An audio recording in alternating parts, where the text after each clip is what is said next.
Welcome back to Cover Killer Nation's Heavy Metal Holidays. Here we have another couple of bands for you to check out from heavy metal's history, so you might have something brand new to listen to during this holiday season, whichever it is that you happen to celebrate. So without further ado, let's get straight into it. On with the bands.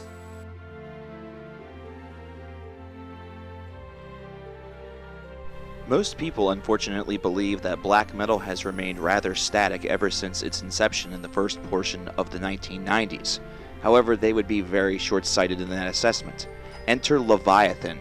Now, like Blutas Nord, which we spoke about yesterday, this is a group that has black metal in its roots, but has transformed themselves into something completely and totally different, a hybrid of various philosophies of music, which is an incredibly interesting facet. Now, this is a one-man project that encompasses only rest, and he is a man that his own torment seems to bleed out of his pen and crafts just strange soundscapes to swirl around some post-rock, some post-black metal, and just some overall horror. This is a really just ridiculous project that has all sorts of things to offer to a listener. It's never really the same experience twice whenever you listen to it carefully. Check out Scar-Sighted from this year. There's going to be a review of this later today, so consider this to be just a friendly introduction for what's to come.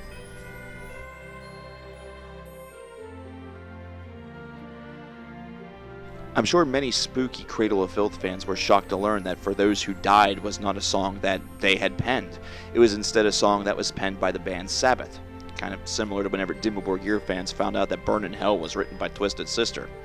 Well, at any rate, Sabbat was an influential thrash metal band who had a short lifeline between the late 1980s and the first portion of the 1990s before disintegrating and reinvigorating themselves and disintegrating again. It's kind of confusing.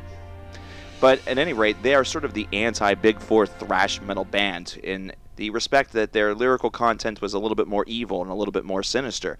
They counted Andy Sneap within their fellowship, who of course later on became a producer extraordinaire, somebody that would go on to produce albums for bands such as Nevermore, and then eventually would end up in the Hell Project, which has recently surfaced, which kind of was an offshoot of Sabbath, but didn't release their debut until 20 years after.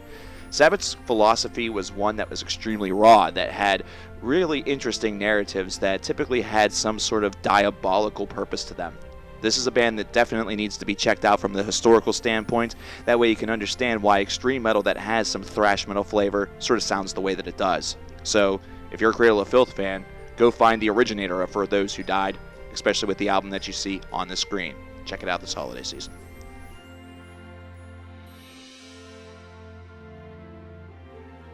Some heavy metal bands like to use the work of authors, either that or their famous stories, as basis of their name or the material that they present in their music, whether it be the work of J.R.R. Tolkien or the band Kaladin Brood, taking their name from one of the villains of the Malazan Book of the Fallen, well, at least the first book.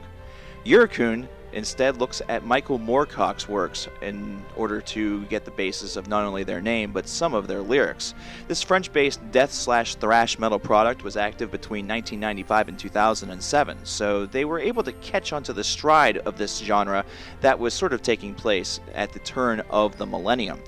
Now, these guys remain to be somewhat underrated, and even though they're no longer with us today, this is a group that still has a lot of value and really showcases just the real power that this sub-genre of heavy metal, if you really wanted to be honest about it, really was able to possess. Dying Sun being a fantastic example, but Occult Medicine, their full length from 2004, which is pictured here, really being seen as the pinnacle of their work. Either way, this is a group that if you're into death thrash, you should certainly check out. The riffs will sometimes take you to places that you weren't expecting, and will sometimes make you even feel like perhaps there's a little bit of prog infused. Check these guys out this holiday season. And with that being said, thank you very much for stopping in for today's 3-band platter of heavy metal holidays. I hope that you guys were able to find some new stuff to listen to throughout this holiday season, and that you'll return tomorrow as we continue along the journey of the 12 days of heavy metal. Thanks.